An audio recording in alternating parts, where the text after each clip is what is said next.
Good evening, everyone. Thank you for joining our renter town hall. We're just going to give a couple minutes to let people in. So just sit tight for a second. Thank you, everyone, for joining.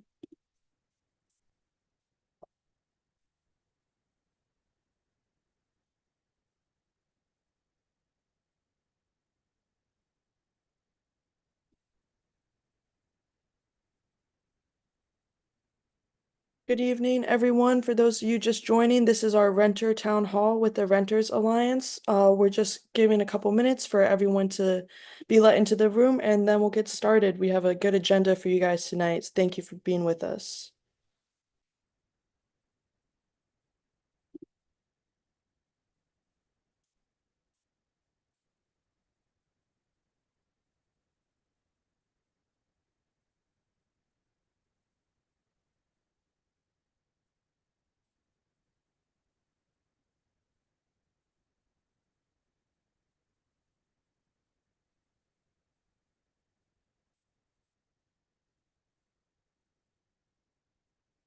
Okay, let's go ahead and get started. Good evening, everyone. You're joining our Renter Town Hall with the Renters Alliance. My name is Emily Towie. Our executive director, Matt Losek, is under the weather tonight. So he put me in charge. I'm going to introduce everyone we have here tonight. We have a bunch of special guests, but I'll start with our board member, our treasurer, Josh Fisher, our outreach director, David Mullins, outreach coordinator, Tim Wong, Pat Beckham, and we also have our service year member from the governor's program, Max Wilberg. And our special guest tonight, we have Delegate Janelle Wilkins from District 20, and from the Office of Rent Stabilization, we have manager Polina Melvin and program manager Sharon Wilkerson. And we're really happy to have everyone here. Thank you all for joining. I'm just going to go over a quick of our ground rules and then we'll get started. Please put all your questions in the chat instead of the Q&A. We'll get to them. And just a reminder that we want to hear from everyone, but please keep things civil and respectful. We want to hear your concerns and your comments and your questions, and we're here to help. So, just please remain civil in the chat. And with that, I think we're ready to get started with our delegate tonight, Ms. Janelle Wilkins. She is our former board member and our good friend, our longtime renter champion, and our lead sponsor for Good Cause Eviction Protection. And Delegate, please take it away. Good evening, everyone. It's wonderful to be with you.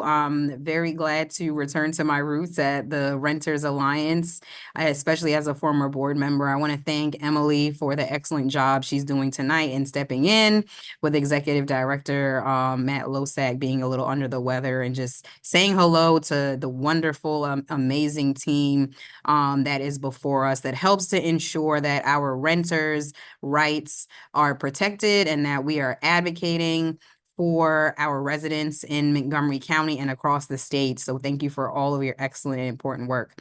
Again, I'm Delegate Janelle Wilkins. I represent District 20, which is the Silver Spring, Tacoma Park, White Oak area of Montgomery County. I've been in office since 2017, and I am the lead sponsor of the Good Cause eviction legislation, formerly called Just Cause. The good news is that last year, for the first time after years of introduction, the House moved forward and passed the legislation. They renamed it Good Cause Eviction, and that's why we call it Good Cause Eviction now. And it stalled in the Senate last year.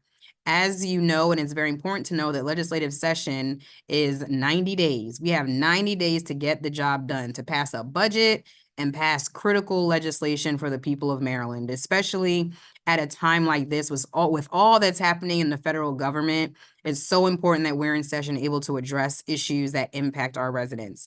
And there's none more important than the roof over our residents' head, particularly for renters who are so vulnerable when it comes to their landlords. And what Good Cause Eviction does is that ensures that at the end of a lease, if a landlord decides that they no longer want the renter there, they choose not to renew the lease, that they have to provide a good cause. And the causes are outlined in the legislation around what is acceptable. So it sets a standard for lease non-renewals.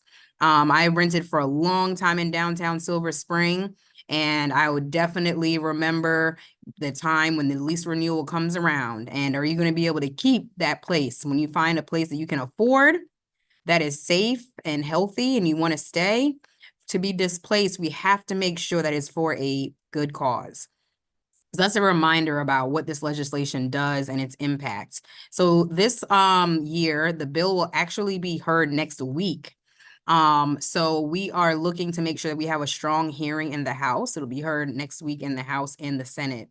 On the House side, we probably won't have as many in-person witnesses because the House is already on board the bill. They've passed it already. So our focus really is on the Senate. The Senate has to move the bill first. So we need as much pressure as possible on the members of the Senate to pass good cause eviction. That's the Judicial Proceedings Committee.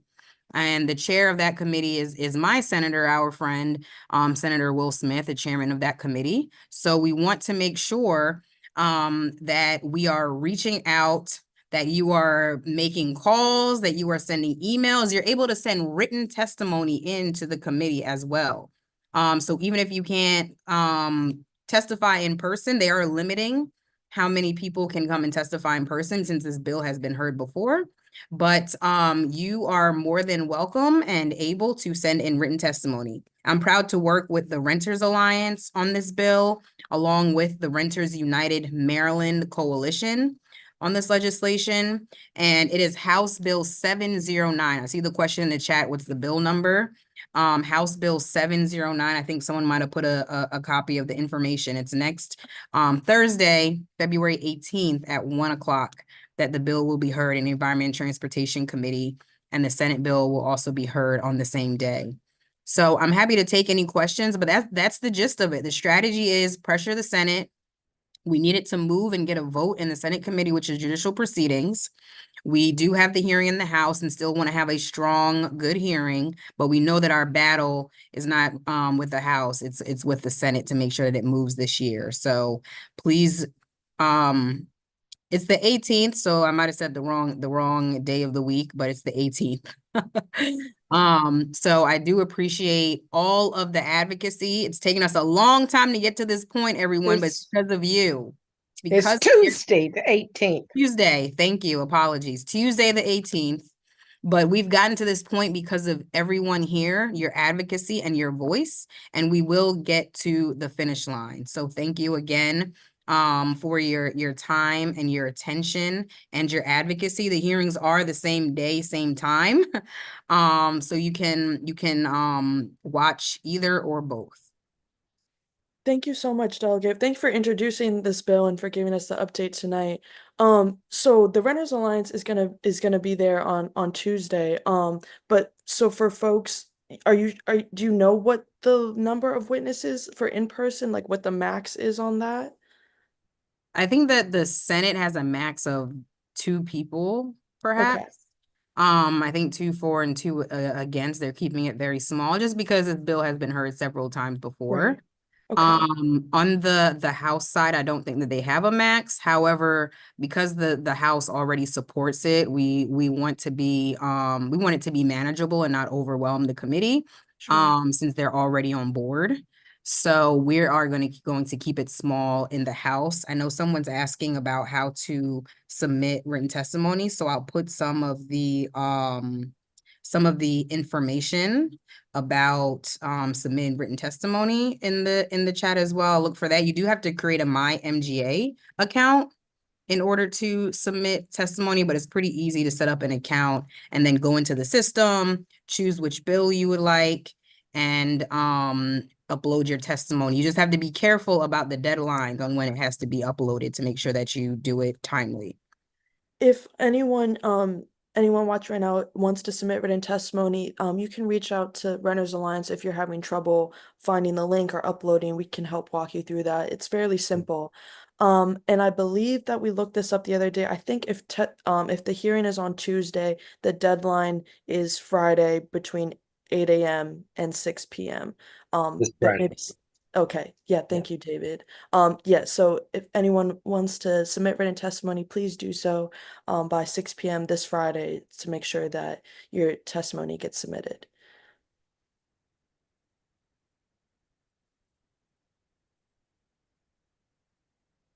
I'm just looking in the chat at some of the questions that I'm.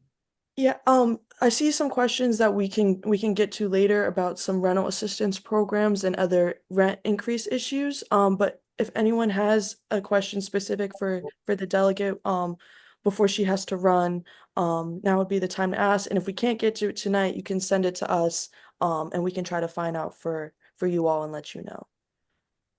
Delegate Wilkins, I don't know if you saw the question. I don't know if you have any insight on the Tenant Possessions Recovery Act. I know this is a different bill, but there was a question in the chat to see if you might know anything about it. Sure.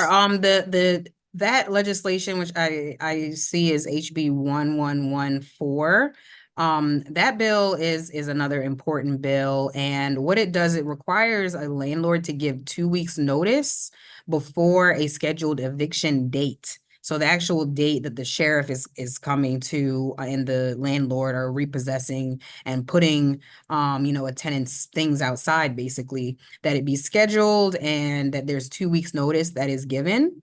And it also would require a landlord to safeguard the possessions of a tenant for at least 10 days if they do evict a tenant, so that they can have the opportunity to reclaim their belongings, and that their belongings can be safeguarded.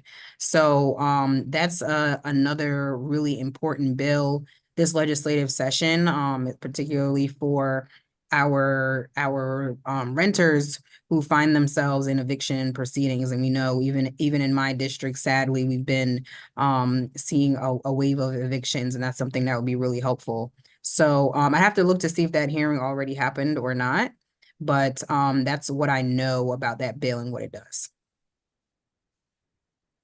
Thank you. And then we just had one other question I saw about, do you think it's helpful for people to make calls to Senate members who are holding up the bill, or is written testimony the best way? Calls and calls to their offices, email to their offices definitely helps, and then the written testimony. So I would do all three. We need a full court press in the Senate. In addition to Chair Smith, Senator Wallstreicher is the vice chair of that committee. So those two are definitely very important, especially if you live for Senator Wallstreicher, if you live in District 18, that's super helpful, contacting the senator that represents you. If you're not sure who that is, you can go to mdelect.net.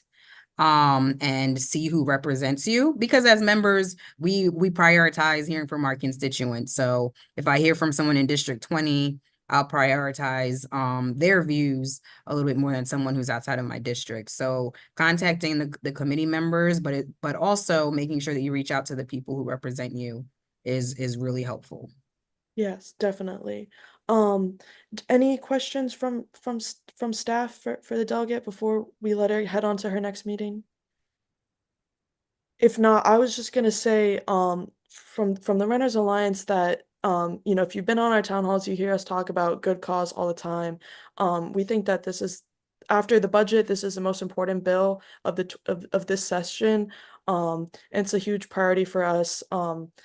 And we hear from tenants all the time that they're facing non-renewals, and there's no way around that for them short of proving retaliation, which we know is not easy to do. So it's all eyes on the Senate.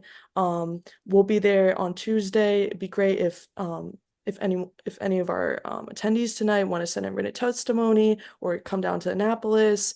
Like the delegate said, make phone calls, make emails, all that. We just really want to emphasize how important good cause is going to be for all renters. And, we're just super appreciative of you for bringing this bill forward. And we're hoping that this year is the year. Absolutely. Thank you again to you, Emily, and just the entire Renters Alliance team and all of the folks on the Zoom. We've gotten this to a really important place, and it's taken a long time to get there. So we won't give up. When we fight, we win. And we're going to continue to advocate and work together to get it across the finish line. So thank you so much, everyone. Yeah, thank you so much for joining us. Have a great night, and we'll see you on Tuesday. Sounds good. See you then. Thank you. If anyone has any more questions about good cause or anything like that, please, you can put it in the chat or email us. We could probably answer for you, or we could also direct you to Delegate Wilkins' office. Sorry, something I forgot to mention at the top is that this is also being recorded on YouTube. So if you want to go back later, you missed something, or you need to hop off early, it is available on YouTube as well. Okay. Did any did we see any questions in the chat about good cause? Or are we okay to move on to rent stabilization? I just put the Judicial Proceedings Committee link in there again. We had some questions about, kind of who to contact and things like that. That's again the House passed it before, the Senate committee currently that's considering it and can move it on. That's the link to that. But those I think you covered the rest of it. Okay, great. And like I said, if anyone's interested in testifying and they're like not quite sure how to sign up, I think Tim put our email in the chat, so please reach out. We're happy to walk you through that. The more people who share their support for a good cause, the better. Okay, so now we're gonna switch gears a little bit to another really important piece of legislation that is now law in Montgomery County, the rent stabilization law, was enacted last July and was passed the July before. The Renters Alliance, was working towards rent stabilization for a long time before my time. And while we have some concerns about the law, certain exemptions, specifically the 23-year exemption, that buildings that have been built in the last 23 years are not subject to rent stabilization. We hear a lot of concerns from tenants that they live in new buildings, so they're not protected. While we support landlords' right to make the return of investment, we think that 23 isn't necessarily the right number for that. And we're also concerned about landlords who own 2 or fewer units not being subject to rent stabilization, because it's our position that all landlords should be held to the same standards, whether they own 10 properties or 100 properties. But with that said, this is still great progress for Montgomery County, and it's still going to be beneficial to a lot of tenants. But since it's new, I know that there's a lot of questions out there about it. So that's why we've invited the Office of Rent Stabilization to so kindly come to speak to us again, because we have so many questions about this. So we have the Rent Stabilization Manager, Paulina Melvin, and then we have Program Manager, Sharon Wilkerson. They're going to give us Sharon is going to give us a presentation and go over some of the fees that are allowed and not allowed under the law. And then I believe Paulina is going to handle the Q&A. So please put things in the chat and we'll try to get to all your questions. And I'm going to turn it over to Sharon now. Thank you. Thank you, Emily. Good evening, everyone. Again, my name is Sharon Wilkerson, and I'm the Program Manager for the Office of Rent Stabilization for the Department of Housing and Community Affairs. So tonight I just have a short, just 3-4 slide presentation. If you have questions while I'm speaking, please feel free to put them in the chat. Paulina will try to monitor the chat, and we'll also have Q&A at the end as well, like Emily said. So we can go ahead and get started. Let me share my screen.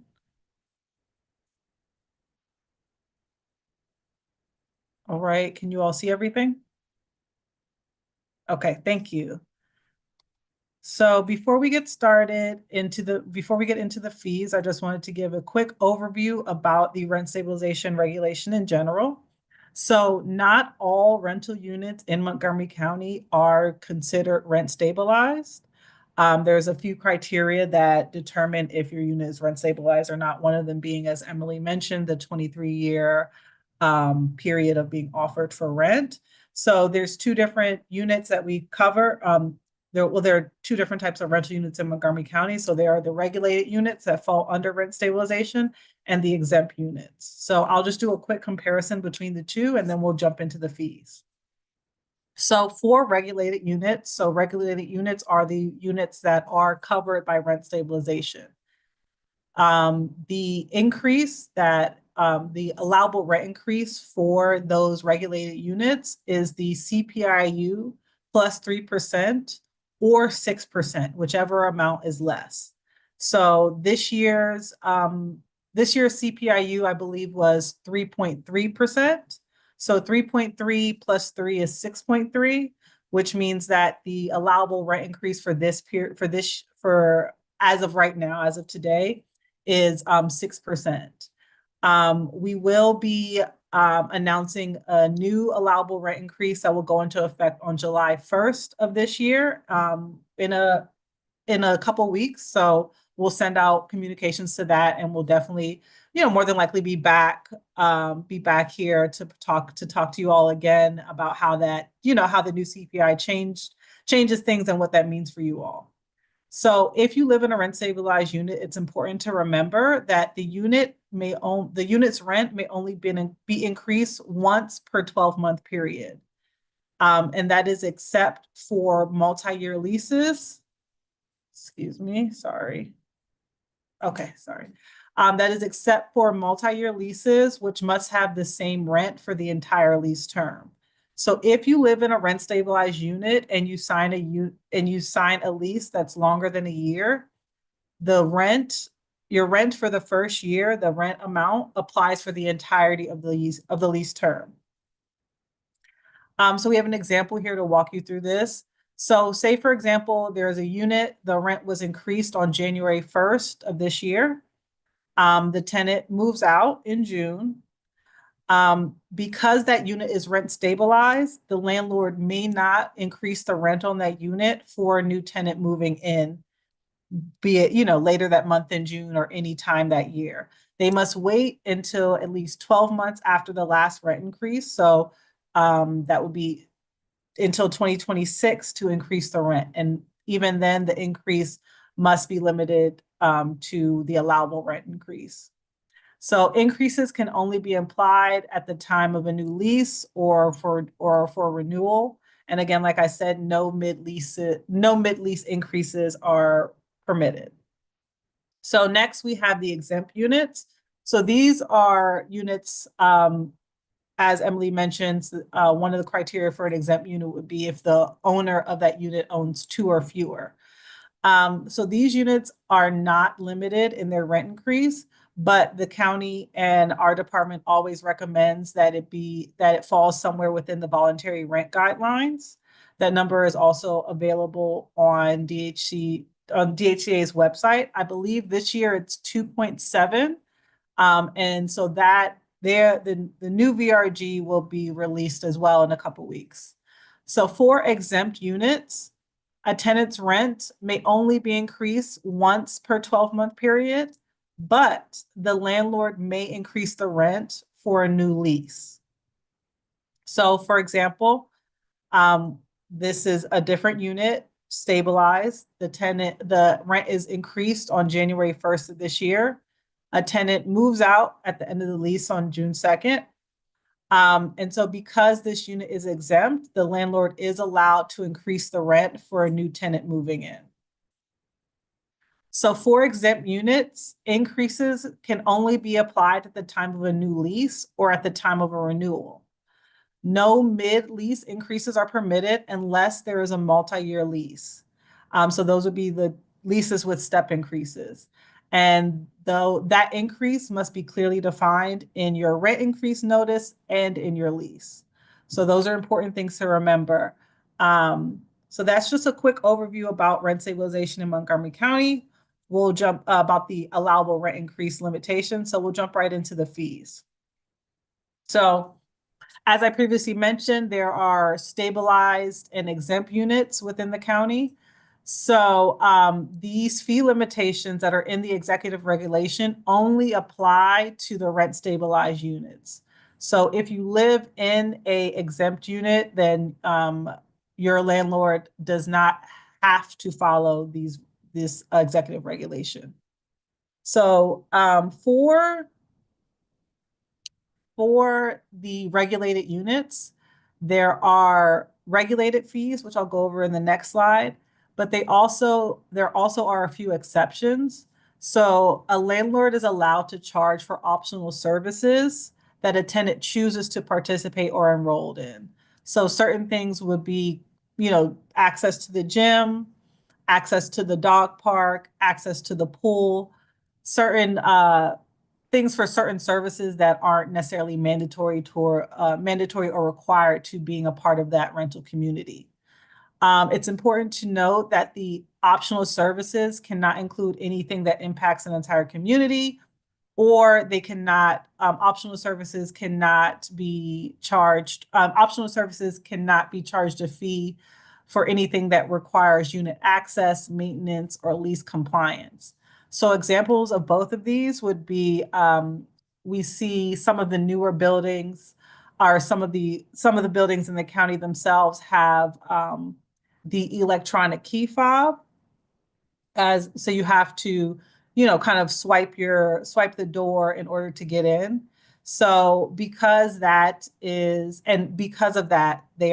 you charged a key fee or a technology fee. Because you need the key to access your unit, that type of fee is no longer permitted for regulated units, just off the basis of you cannot charge someone to gain access to a unit for which they're already paying rent for. Another example of a fee that we used to see a lot that's no longer permitted would be a monthly pest extermination maintenance fee. I think during our research, we saw a couple, fees ranging from anywhere from I think I saw $4 to $12 or so added on each month that tenants had to pay. Because that is a service that's required, that would be considered maintenance or required to maintain the upkeep of the property, landlords are no longer permitted to charge that for rent stabilized units. So going on next, we'll talk about the implementation. So new fees cannot be charged during the lease term unless they're for an optional service that the tenant chooses to enroll into. So, if the landlord says, hey, we're going to start charging for parking, they have to wait until your lease renewal in order to start charging you that fee. They can't come in halfway through your lease and add that to you. Fees can only be increased once every 12 months and require a 90-day written notice. So when regulations went into effect in July, we allowed landlords a 90-day grace period to fall in line or to make whatever adjustments needed to be in compliance with our regulation. So if your landlord, they had until October 21st of last year of 2024 to make any changes necessary in order to fall into compliance. Any new or increased fees that were implemented after July 23rd of 2024 must be reduced or removed if they are outside of the regulation. So we had some situations where regulations were passed and landlords saw the 90-day grace period as more of a 90-day more of a 90-day window to get these fees in. So we saw increases in some type of fees. I think some of them had the thought that if they get it in before October 21st, then it would count. That's not the case. If they implemented a new fee for any time after July 23rd, then that new fee has to fall into compliance with the executive regulation. So our last slide before the Q&A. Sorry, Sharon, could I interrupt you for 1 second? Of course. Could you go back to the last slide for just a second? So I just want to bring everyone's attention to the top bullet, because this is a question that we get a lot. That if your building is not rent stabilized, it will also not follow the fee limitations. So if your building's new and was built 3 years ago, not only is it not subject to that 6% rent cap, these fees here, the caps on the fees here and the outlines for the fees here also do not apply. So does that mean that basically if you're in a not rent stabilized unit, there's no regulations on fees? Like if they want to charge X amount for parking, for gym, they're allowed to do as they choose? They're allowed to. There are avenues for tenants to advocate through themselves through ULTA. They have the commission and things like that if they feel like the fees are excessive. Okay. But for exempt units, there is no regulation that limits what they can charge for fees. Yeah, Okay. but Sharon, I'm sorry, Sharon, but even for those buildings, they must follow the lease, the contract, the lease. Is that right? Yes. Before Yes, they implement any of Yes. these new fees. Yes, ma'am. Yes, Ms. Pat. Okay, thank you. Okay, thanks, Sharon. No Please continue. problem. No. So I see Miss Mary St. Dennis has her hand raised. If you wouldn't mind putting your comment into the chat, and then we can make sure we circle back to you. I have one more slide before I turn this over to Paulina. Okay, so now we'll go over I'll go through the regulation that covers what fees are regulated by the executive regulation. So everything you see here on this screen, landlords are limited to what they can charge and how much they can increase. So I will provide a copy of this to Renters Alliance so they can send it out if they need. I won't go through all of these individually, but I do want to touch on a few. For example, the first one being the pet fee. So for rent stabilized units in the county, landlords are permitted to charge a refundable pet deposit up to $300 and a monthly pet fee of $25 per pet. The pet deposit must be returned within 45 days after moving out, minus any pet-related damages if they happen. With the pet fee and a few of the other fees you'll see here, we do allow for an increase based on the CPIU each year. And again, like I mentioned, that CPIU percentage will be released by DHCA every year. The next one I want to touch on is the motor vehicle and parking fee. So if you live in a property that currently charges parking, they are permitted to continue charging that current amount. However, should they decide to increase that at any time, they are limited to only increasing it by the CPIU percentage, and they may only increase it once every 12 months. Now, if you live in a property that didn't charge parking at all, but for whatever reason decided they want to charge, maybe they got a new garage or they want to charge for the surface parking lot, they must apply to DHCA before implementing that fee. And if approved, the new parking fee can't be more than 10% of the lowest base rent for one of the regulated units on that property. So that's important to know. So again, and also with the secure storage, some of the properties, have garage, storage space for tenants that they can rent out. We do not regulate on what they can charge for that because that would be considered an optional service. However, no fee is permitted for any storage located within, attached to, or associated with a unit. So that kind of goes back to what Ms. Pat was saying about if it's in your lease. So if you live in a rent stabilized unit and it's in your lease that says, you or I, the tenant living in unit 202, if in the lease it says that, in the basement, we have storage, you're assigned to storage unit B. If that's in your lease, they're not allowed to charge you an additional fee. And now if it's something where it's not included in your lease and you sign a lease for your unit and property management says, hey, we also have, we have a garage, we have a few garages at the end of the parking lot if you would like. If you choose to rent one of those, they are permitted to charge you a fee. Sorry, yeah.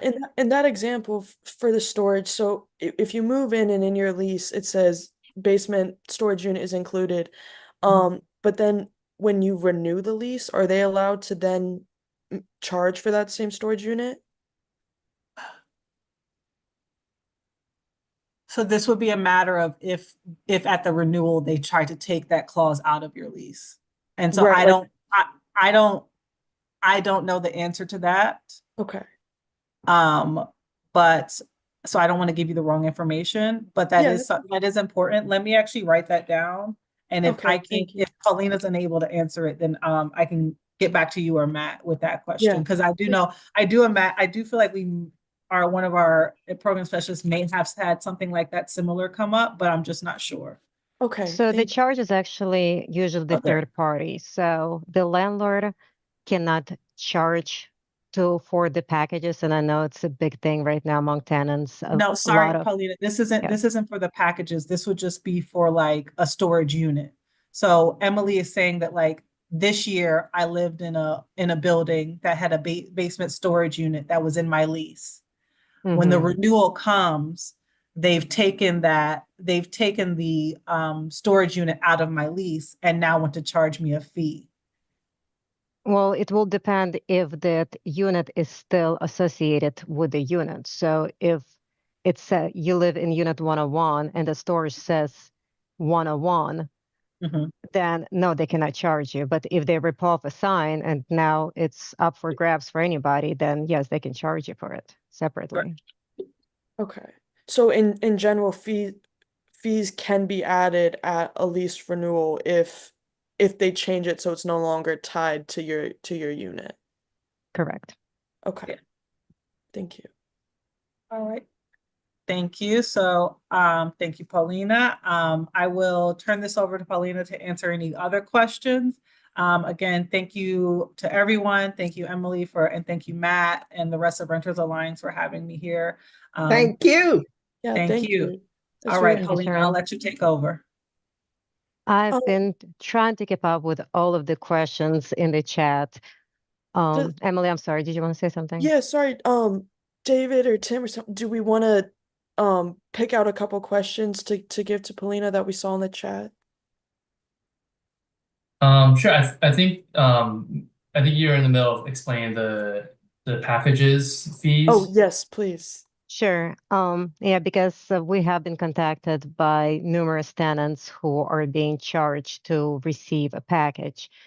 And what's happening is the landlord cannot themselves charge you this fee because it's not one of the approved fees for rent stabilization, but they can contract a third party. And I've seen Luxor, I've seen Fetch, I've seen numerous companies. So that third party, either they have a locker in the building or there's some other way and they store the packages and there is no other option basically to receive your package.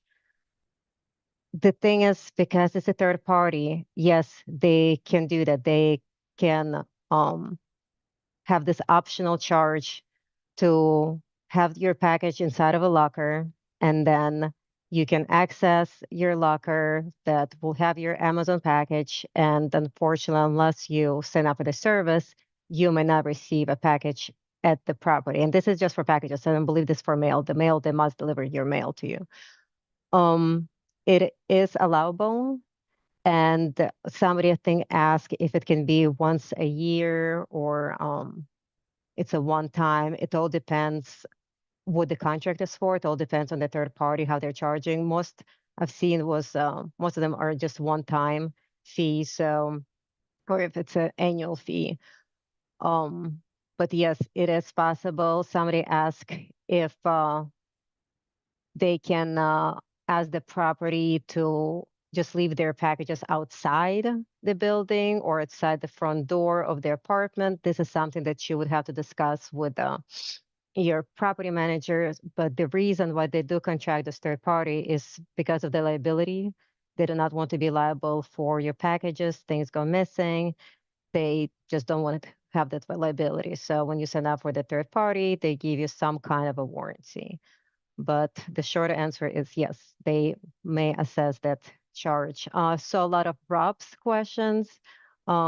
People are getting billed more than $1 for water bill for a service charge. Please contact Alta at DHCA. They deal with ROBS and it may not be more than $1 for service fee, and that's just for water. Let me see. Numerous questions. How do we know if my building is under rent stabilization? The biggest factor would be the year. So if the building was built 2002 and later, then it's under rent stabilization, but then other exceptions apply. For example, if your landlord is just a natural person, not an entity, so they have their own home, they have their townhouse that they rented out, because they own 2 or fewer units, they would be exempt. So if they just rent out their townhouse they used to live in, they must be licensed, but they will be exempt.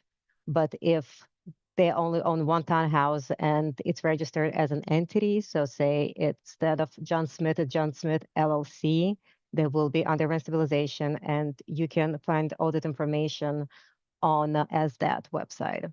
You can just go on the SDAT, it's free, you type in your address and you can see the year built and you can see the owner. I There's some, see. Oh, sorry, Pauline. I no, just go see. ahead, go ahead. Let me clarify something in the chat. I see a question. If your building is if your building is older than 23 years old, it's subject to rent stabilization. If it's newer, so if it was built last year, within the last 5 years, 10 years, it's not subject to rent stabilization, meaning that they can increase the rent however much they want higher than the 6%.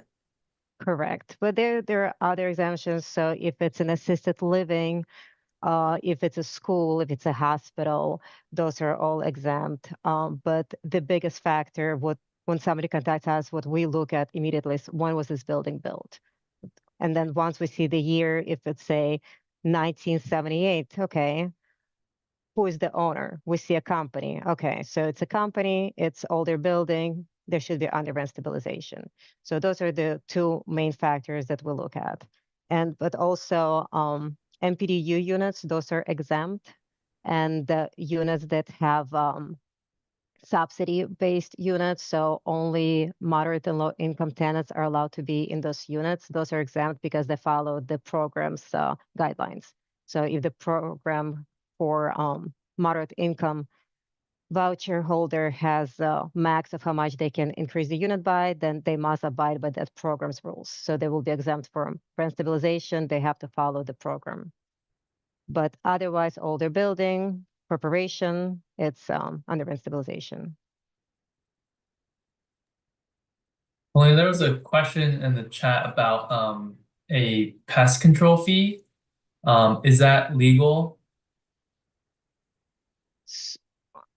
Yes and no. So for pest control, if it's somebody's renting out a townhouse or single family home and they can determine that the reason for pests, for say cockroaches, is that single unit, it's that single townhome, then yes, the fee can be passed to the tenant. Or if the landlord in a multi-unit building can pinpoint the source of the cockroaches, then yes, they can make you pay. But otherwise, it's something that the landlord will have to take care of. So we actually had somebody contact us earlier. I think it was yesterday, about pests, and you should contact code enforcement if that's an issue and the landlord is not taking care of it. But as far as passing the fee to the tenant, it will depend if they can pinpoint it to a single source. So they're not allowed to charge all tenants for it, right? And if they are charging all tenants, can there's a question where a tenant doesn't want to make a complaint. Is there a way that we could we can let the management know without letting them know who made the complaint? Make a complaint with the code enforcement, or make a complaint no, with their management office? With the management office, because the question is that all the tenants are being charged $2.50 every month for a pest control fee. They cannot do that in a rent stabilized building. They cannot just have like a monthly fee. It's not one of the approved fees. So if somebody lives in an older building, they cannot charge like a monthly fee for pests. And actually I just pulled out the bill, and it says a housing provider of a single family home may require the tenants to exterminate, but the housing provider of a multifamily unit may not require the tenants to pay for pest control fees except when it can be determined that a specific unit is infested. So if it's just one unit, they can charge that unit for the fee, but no, they cannot just charge everybody that fee. And that's not just for civilization, that's for all of the buildings. Gotcha. Thank you. There are a lot of questions. Do you see a repeated question somewhere that I should answer? Well, some of them, a lot. I'm noticing, the comment, a lot of what they have in common is the exempt units. Wondering what then applies there. And I just want to remind everybody to where to find that information. That in the landlord tenant handbook on page 10 outlines which fees can be charged just generally, and that's where you could find that information. And we had another question similarly that was like just asking, so then if in one of these exempt units, then they can just increase the rent to whatever. And yeah, I mean, it's not stabilized by law. But then same thing, we want to remind people that if it's excessive, that should still be reported to, and I guess that's still Ulta then, to the landlord tenant, or No, would it's that be still us. y'all? It's rent. So rent stabilization is taking care of all of the rent increases and all of the fee questions, except for RUBS. So whether the unit is rent stabilized or not, they can contact us and we will try to help as much as we can, even if it's exempt. So any rent increase fee questions, that's Office of Rent Stabilization, and anything utility would be Ulta. So lease questions, utility questions, that's Ulta. That's good. Okay, so that's good to know. So if I live in an exempt unit, but I think that this is such a big increase that I think that it's a constructive eviction, I'm still going to bring that to your office and y'all will do that. Great. Thank you. The actual evictions is still Ulta, but if it's a rent increase where it's 50% increase, that's us. So that's Office of Rent Stabilization. Oh, there was a question too of if there's if you're moving into a place that's rent stabilized, how we know what the previous tenant was paying, like how can you make sure that they're not increasing your rent over 6% over what the past tenant was paying? So that's a great question. And I know we did not cover this in our presentation because we mainly concentrated on fees, but we do have new rental housing portal. And all of the landlords in Montgomery County, either they're rent stabilized or not, must register on the rental housing portal. It's slow. Landlords are slowly starting to register. We don't have a deadline by which they all must register, but what the portal does is collects all the information from the landlords. Each landlord, every time somebody signs a lease, somebody signs a renewal, they must register those rents online, and the public can see that. So if you live at 123 Main Street, Unit 101, you can go on eProperties on DOC website. I posted a link earlier, I can post it again. Type in your address, and then you will see every single unit in your building. You can click on that unit and you can see the current rent amount charged for that unit. It will also list any fees for that unit. So it was created for the full transparency between tenants and the landlords. So they are required to enter every single lease since July. So because rent stabilization went into effect in July 2024 and the rental housing portal is kind of tied into it. So we're asking them to register all of the leases that were effective on July 2024 and after. So somebody signs a lease today, they must register it on the portal. They must type in how much the rent is, how much their fees are, and it will be uploaded, and a tenant can just go on the website and see it. And some landlords already completed that. Many are in the works of completing it, especially those landlords who have 500, 600 units, those like high rises. It will take them a while because they have to go one by one and enter each lease and each renewal. So that's how they can keep track of how much, and the portal also limits how much they can charge them. So if the landlord enters an amount that is higher than the allowable percentage, the portal will not let them go further. It will stop them, say you are charging more than allowed. And we'll just make them tip in lower amount. Thank you. I see a question about that. Is there like a deadline for when landlords have to submit that information? We don't have a deadline yet. Okay. We are saying that this is a requirement, you must do it. Eventually, the portal will take over the annual survey that each landlord must submit. So instead of them providing information annually for their units, it will be on the rolling basis.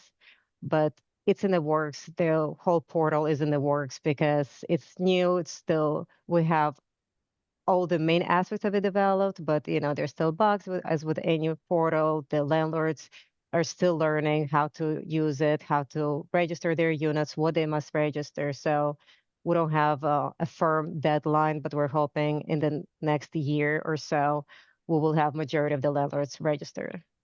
Okay. Um, do any other questions, guys, that we want to bring up I'll to tack people? on a comment just if sorry if it was already said, but while we're talking about e-property, I just want to remind everyone that yeah, the link's been in there a few times. Hopefully you can find out what year your building was built there, but also just reminder that code violations and the status and who the inspector is, that's all there too currently. And so it's just a really good resource if you want to know what's going on at your building there. But no, I think you all covered it. Oh, and then again, it's not part of the fees thing, so it didn't come up. But just since people were talking globally about, what's stabilized and what's not, reminder that if where you live is on the troubled properties list, then that's not only in their purview, it's stabilized, but it's frozen unless this office gives permission to raise the rent at all. So questions about what's on that list or whatever, please do reach out to us. We'll put our email in the chat again. But thanks for the presentation. I want to say that too. Yes, and Sharon, you said that you could share that regulated fees page with us and we can send it out to folks. Okay, great. I'll Yes, send you send you the slide that I just showed, and then we'll be working internally on some more materials for tenants and other people to have. great. Thank you. Okay, no problem. I see another question about e-property. Someone says that their building has showing 0 Ulta cases, even though that they personally have submitted a couple. Is there like a timeline for when e-property on the Ulta side will be updated? I don't know if you guys would know that or not. So with e-properties, and I noticed that especially with garden style apartments, when it's like multiple buildings, sometimes you can put in address of your building and nothing's showing up, but then you put in a building of where the office is, and then you will have a whole bunch of information. And I had that, I was looking for some building, it said that the year built is 0, and I'm like, well, that's not right. And then I type in another address that's also associated with the property, and then I got all the Ulta cases, code cases, everything. So make sure you put in the correct address. Might even have to Google it, because what if it's an office address instead of your building's address? So especially if you know that you submitted Ulta case, then it should be there. I believe the Ulta cases are updated regularly. So if something special was submitted a month or 2 months ago, it should be updated. Okay, thank you. And then this question I think I can answer myself. This is about a tenant who has a voucher in the late fee. If the late fee is 5%, is that 5% of the residence voucher portion or 5% of the total rent? My understanding is that the 5% is on the tenant's responsibility. So if you have a voucher and you pay $100 and HOC pays the $900, if you are late, the 5% is on your portion, the $100. I believe that's correct. That's actually Ulta question. Ulta still handles the late payments, and somebody asked if there's a limit, and yes, it's 5%.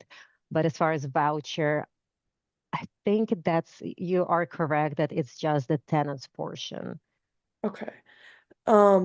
Yeah, I think I worked with someone who had that situation before, but if someone is having that issue where they're being charged their total rent portion, not just their responsibility.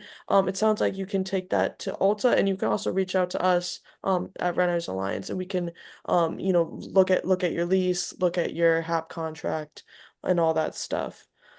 Any other questions that I missed that we want to bring up? Back to Rob's, somebody asked if that $1 limit is for regulated units only. No, it's for everybody. So exempt or regulated, they may not charge more than $1 service charge for water bill. I have seen numerous questions about Rob's. I saw on that note, I saw someone say that they're charged $1 for water and then $1 for electric and gas. Is that allowed $1 for each of the different services? So I know it's $1 for water and for the, let me see, because I was just looking at it. I don't want to give you wrong information because Ulta handles all the Robs. I'm just trying to learn from them as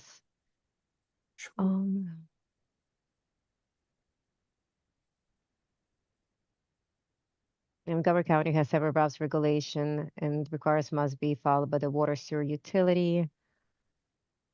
Yeah, I'm not sure for gas. I will have to check for that. And once again, Ulta would be, and I'm looking at the handbooks. The handbook has a lot of information. And we can also put a link to the handbook in the chat as well for folks to reference.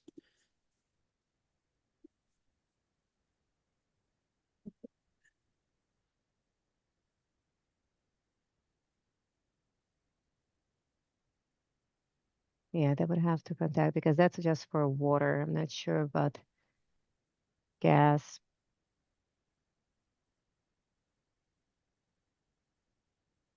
Well, we can table that question, and so that would be to Ulta.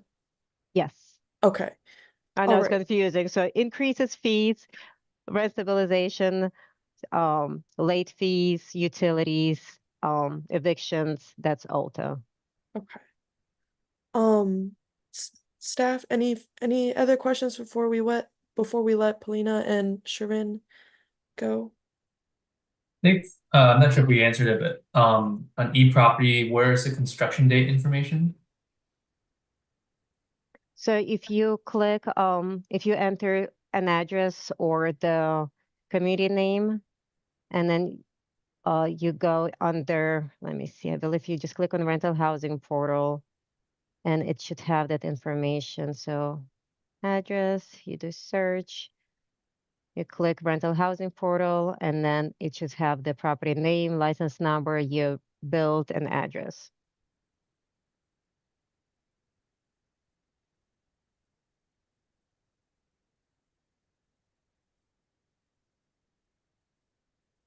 Okay. Well, we want to thank you guys so much for coming on again. And as Sharon said, we are gonna sure we'll ask to have you back when the new rent increase is released. Thank you guys so much. Any last minute questions? Did I miss anything that we wanted to ask? If not, we will reach out. They provided their contact information, which we can put in the chat again. You can either call 311 and ask to speak to rent stabilization, or you can use that email as well for complaints/questions. Is that correct? Okay, Yes. great. Well, if that's it, I want to thank you guys both so much for coming. Feel free to stick around. We're gonna go over some of our usual business, code enforcement, and Ulta, which I'm sure some people have questions about. The things that don't fall under rent stabilization. But if not, we'll say good night and we'll see you guys again, hopefully another time. Thank you so much. Thank you. Thank you. Thank you guys. Good night. Good night. Okay, and if anyone they think of a question for rent stabilization, you can still put it in the chat. We might be able to answer, or we can take it to them, or like I said, you can email or call them. If not, I'm gonna move on to some of our normal business. Since it's coming up so much, I want to talk about Ulta and code. So Ulta is the Office of Landlord Tenant Affairs. So as Polina said, they handle some of the other renter issues that don't include rent increases and fees. Tim, do you want to tell us a little bit about Ulta and what kind of complaints go to them? Yeah, sure. So in addition to all your rubs, water issues, anything that deals with your lease, if you think something in your lease is unfair or illegal, you can go to Ulta with that question. If you have an issue with management, something that like a policy that they have, yeah, you can feel free to go to Ulta. There's a complaint portal, and then they'll send an investigator, which, neutral investigator. They won't always, they're not always pro tenant or pro landlord. They're just trying to hear both sides of the story. So if you have any complaints with that, feel free to go to them, and we're happy to help you if if you need help filing a complaint, or if you think the investigator is being unfair. That's something we can try to look into. But yeah, let me know if you have any questions with that. Ulta is Office of Landlord Tenant Affairs. We just shorten it to say Ulta, but yeah, that's what it is. And then on the other side, there's, if you have like an issue with the condition of your building, that's code. Can we go to that too, Emily? Or... Yes, please. Take it Yeah, away. so if you have an issue with your physical condition of your unit, then that would be a code complaint. Like if there's mold, if there's a leak, if like your fridge isn't working, then code is the person that you would go to. So for Ulta and for code, what we recommend is that you go talk it out with your management first. Let them know what the issue is, and see if you can work it out there. Because that's usually, if management's willing to work with you, it's faster and easier just to work it out directly with them, right? And if they're not willing to fix it in time, or if they don't think it's an issue but you think it is, then that's when you would go make a complaint, right? So let's say you have something that's broken, and then you would go make a code complaint. The inspector would come, they would look at it, and then it would have to fall under one of the code guidelines, right? It can't just be something that you think you should get, but it's not in the books. So if it is a violation, then they'll write them up. They'll write the management up for not fixing whatever is broken, or what have you, and they could give a fine if they don't fix it in a timely manner. And the timing is dependent on what the actual problem is. Like, let's say that, for example, there is a big leak coming through your roof and it's flooding your place. Well, that they need to fix ASAP, right? But let's say something like your A light bulb's broken. a light bulb is broken. Yes, thank you. Then that affords a little bit more time for them to fix. So it's something about being reasonable with the expectation amount of time.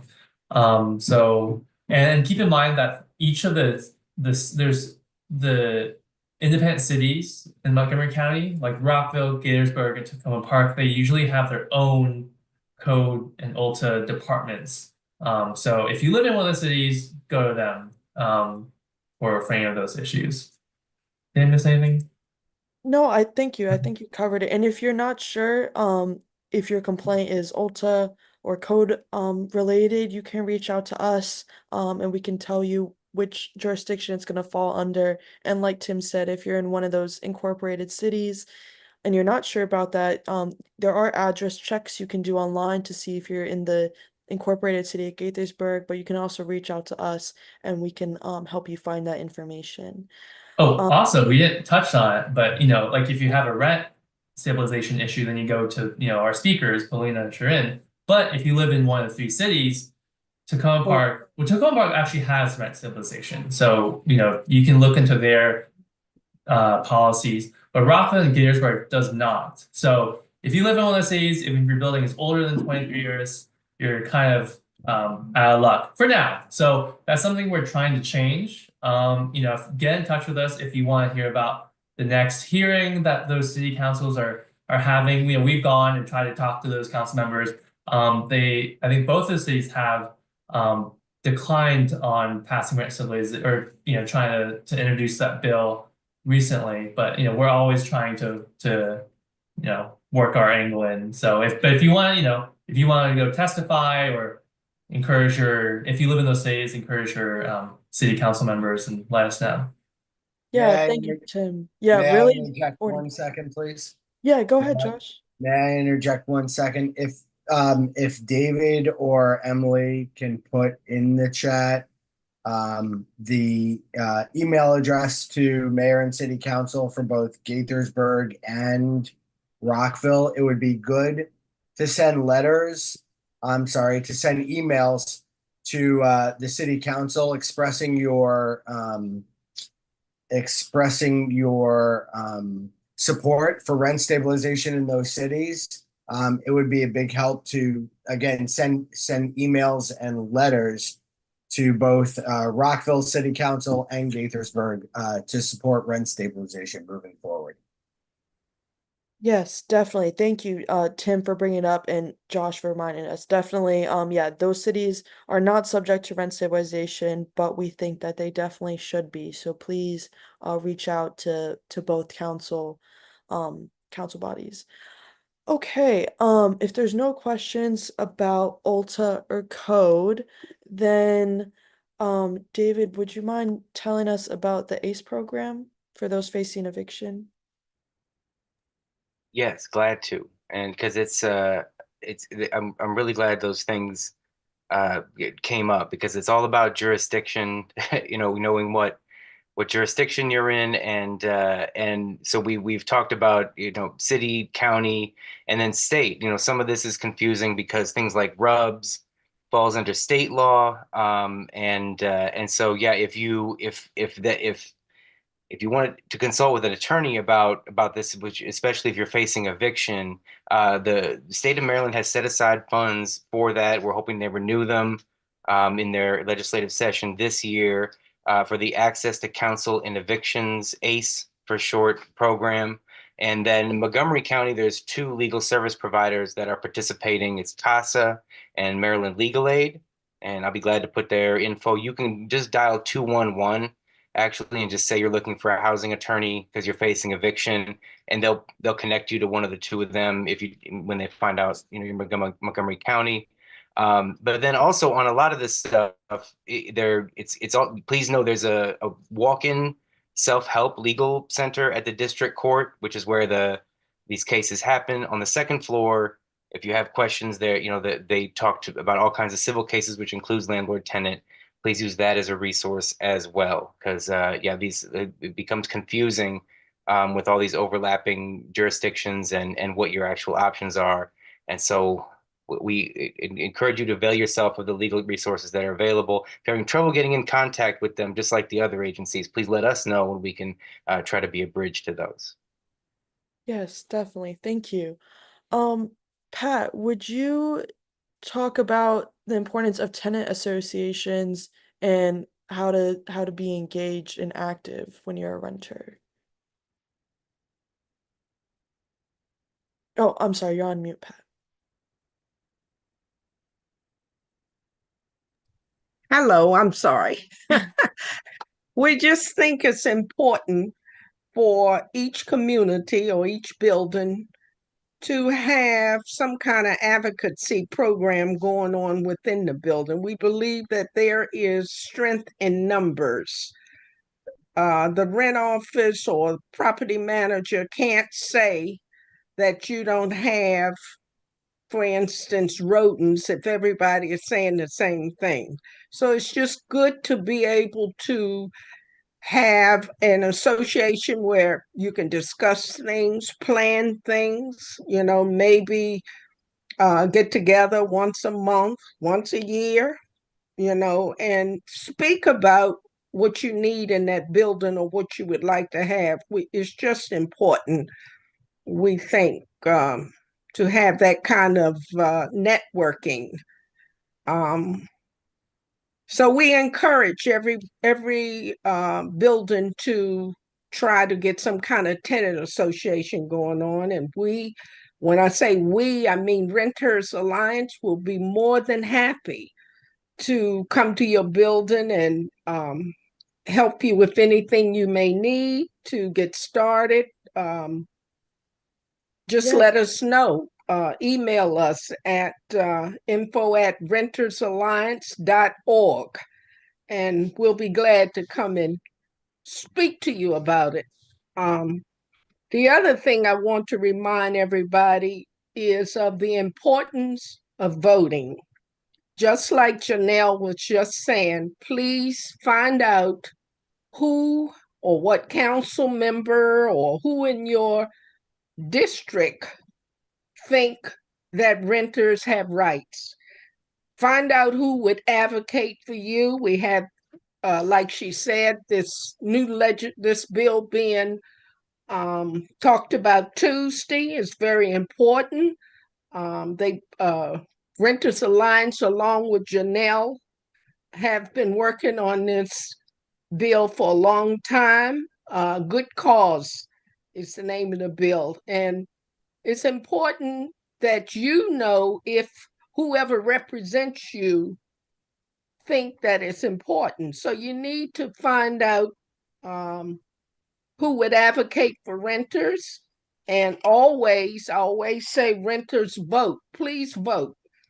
Talk to whoever you can in the community and make sure your congressperson or man or council person understand that you're serious. You want someone who's going to represent your well-being. So please find out your information, resources, and by all means vote. Yes. Thank you so much, Pat. About the And tenants. renters always vote. Yes, indeed. Like Pat said about tenants associations, you can email us or call us if you're interested, and it doesn't necessarily have to be that there are problems in your building and that things with management are terrible. It could be that things are going great and you just want to get to know your neighbors better and know what your rights are as a tenant. We actually think it's better to start forming a tenants association when things are better than versus when you've reached a point of hostility with management. Absolutely. So please reach out. And on the second point that Pat made, getting involved, staying engaged, like Delegate Janelle Wilkins mentioned, the hearing this Tuesday in Annapolis, both in the Senate and the House. You can email, you can call them, you can submit written testimony, and there'll be other important renter bills that come up that perhaps you'll be able to testify in person. Like the delegate mentioned, this one is going to be short on the witness list because it's already been heard before, but there will be other renter bills that will keep you guys all informed of, that you might have a chance to go down and testify in person. You'll receive our newsletters. We'll keep you guys updated on That's what right. Stay what- engaged. On Exactly. that, one quick note on that, I see questions continuing about the Tenant Possessions Recovery Act. And so I do have, because of like Delegate Wilkins mentioned, one of the founding members of Renters United Maryland. That's one of their priority bills that, so that includes other huge advocacy groups, CASA, Jews United for Justice, and public justice. And so that is at the same time, actually. So that's going to be the House. It's going to be, is that Environment and Transportation, E&T? Yes. It's going to be at the on looks like, yeah, the 18th. Yeah. And so that same thing, it would need to be by Friday if you wanted to, and I'll just put the link into the bill, because I don't know if we got that one in, but since there's interest, I mean, it is jarring, for the entire community, not let alone the person being evicted, to just have people's things thrown out on the street and not know when. I mean, that's a key piece of this bill, is that the tenant will be advised of when this is going to happen, and then there'll be a grace period where the possessions can be recovered. It's quite a shift change, and apparently in line with a lot of the rest of the country, and so what they're doing already. So anybody interested in that, that's around the same time, and I think that may be a less limited who can come in and testify. But yeah, but please write in. But the calls get tallied, right? I mean, Yeah. Yeah. You're getting turned, Emily, there, that's the thing. Do you live in the district? Are you for this? I mean, that Right. call is big on any of these. So please, if nothing else, that's certainly worth your time. Yes, definitely. Um, if we don't have any questions, did we have any last minute questions before I wrap us up? If I missed your question, our email's in the chat, info@rentersalliance.org. Someone could also drop our 888 number in the chat. That'd be great.